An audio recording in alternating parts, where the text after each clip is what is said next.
franchise of Century 21. Bob Moulton is a lender, president of Americana Mortgage Group out of West Palm Beach, Florida. Steve Woodall is a homeowner whose property is underwater, as they say. He owes much more than it's actually worth right now. He's in Tampa, and he's actually considering foreclosure as an option, not because he's default, but he's thinking maybe this is the lifeline.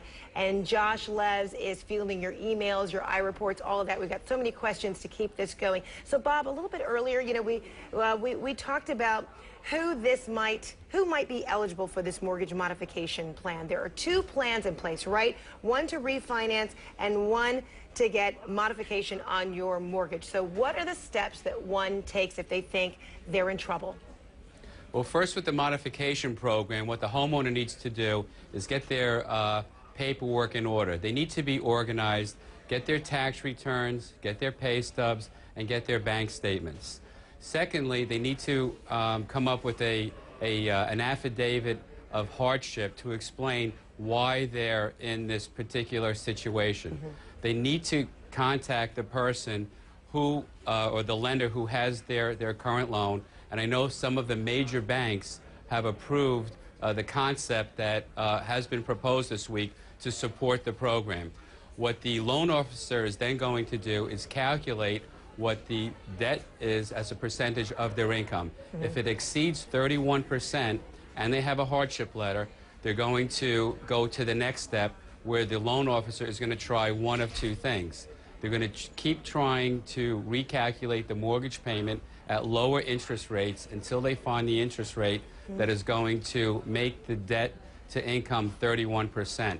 If they get as low as 2%, which is the floor that the government is proposing to use for fixed-rate mortgages, they're then going to amortize the loan over as long as a 40-year period, okay, which will reduce the payment even further. So there are a lot of steps that you need to take on your own before you actually make that phone call, reach out to your lender to see, you know, what can be done. Steve, I know that you reached out to your lenders. You have two interest-only loans, and it's not that this was necessarily balloon payments, that things just kind of skyrocketed with interest rates, but in your situation, since your job changed, your income changed, it meant that, I guess, the proportion of your paycheck, how much was going to your mortgage, then became pretty sizable and unmanageable.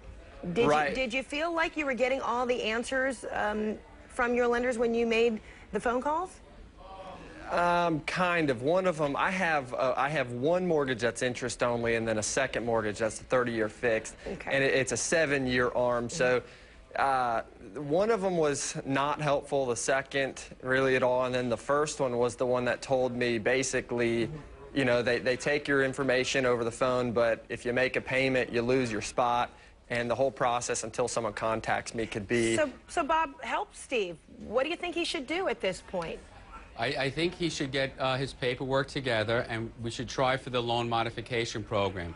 The second program that the government just proposed is the refinance proposal, where if you're upside down in your mortgage, up to 105% of the value of your house, and starting April 4th, you can shop your loan around with different lenders. So if your house is worth $300,000 and your mortgage is $315,000, say about 5% higher than what the house is worth, you're going to now be able to refinance that mortgage. What's happened over the last 2 years is lending guidelines have gotten very strict.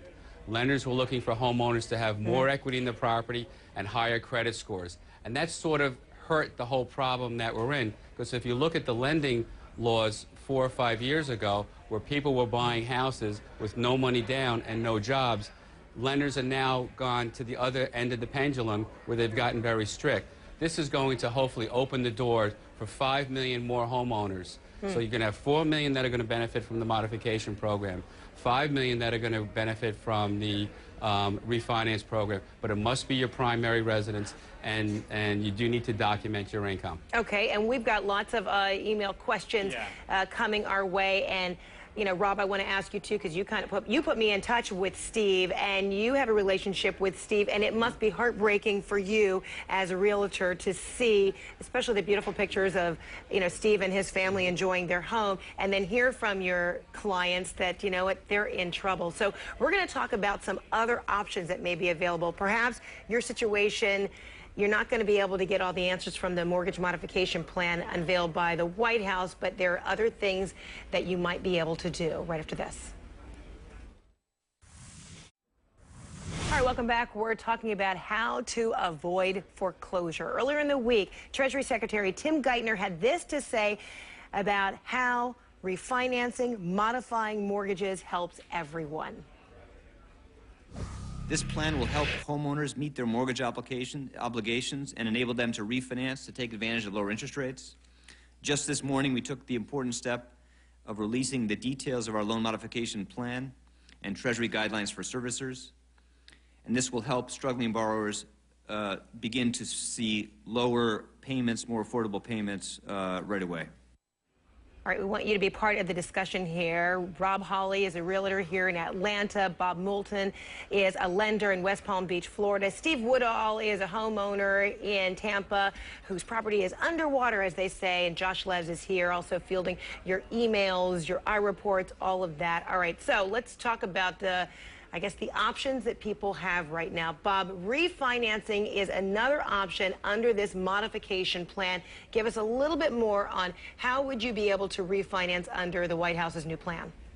Well, before the White House made this proposal this week, lenders were only lending, say, 70, maybe 75% of the value of the home. What this will help is homeowners who are underwater up to 105%. So if they have a house that's worth $300,000 and the mortgage is $315,000, under the new guidelines, it's going to enable a homeowner to get a fixed rate mortgage is there a at catch? the current rates. Is there a catch?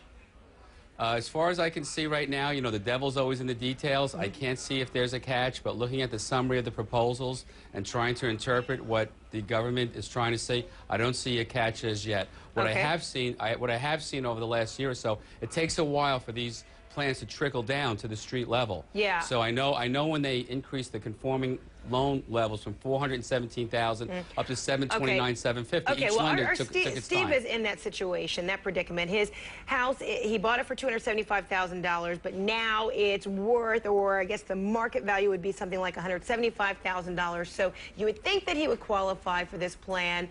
So, Josh, what are other people saying about their predicaments and why they have little faith that this program would help them? Because they have little faith in the system. And I don't want to harp on this, but I don't feel like we really captured it earlier. And I feel like I got to represent for all the people who are writing us here, the Facebook page and the emails. This is what they're saying, Fred. They don't trust the system. They don't trust the lenders. They don't trust the brokers. They have tried so many times, and when they have, and often in many cases, they've gotten bad results. So what I want to hear from Rob or Bob is if someone needs to get your attention, yours in your case, what works for you? Or if you'd rather do a third-person thing, if they're not getting the attention of the people they need to get, what are their options? What do they do? What are their means of recourse? Rob?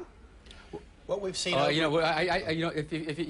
I was looking, researching this topic this morning. You have to go onto the Fannie Mae website because this is only going to pertain to Fannie Mae and to Freddie Mac loans. Okay. So you have to take the initiative. There's got to be a contact person. That's right. You do have to learn whether it's a Freddie or a Fannie. Okay. So Rob, you need to learn where your loan is serviced. I mean, only 80% of the Fannie Mae loans and Freddie Mac loans are serviced by Fannie and Freddie. Okay. So Rob, what are you telling people when they call you and they say, what do I do? Where do I go? Well, I think Steve's problem is exactly the right problem that we need to be hearing, and that is the lender has said to him, if you're current on your payments, don't call us. Yeah. And so there is no recourse for somebody that's current on their payments, and if the new plan that's just come out addresses that, they're going to have to roll it out very fast, like Bob's saying. 6 months, 12 months for this to roll out is going to be a failed time for lots of people. Yeah, and then we're also understanding there's more movement on Capitol Hill. The House earlier in this week said, okay, we're going to allow bankruptcy judges to perhaps order lenders or mortgages be readjusted, and now we understand the Senate will be entertaining that same thing coming up next week. Meantime, however, all this while you're trying to save your home, you're trying to also save your job, you also want to keep your family in check and together. How do you do it? Right after this.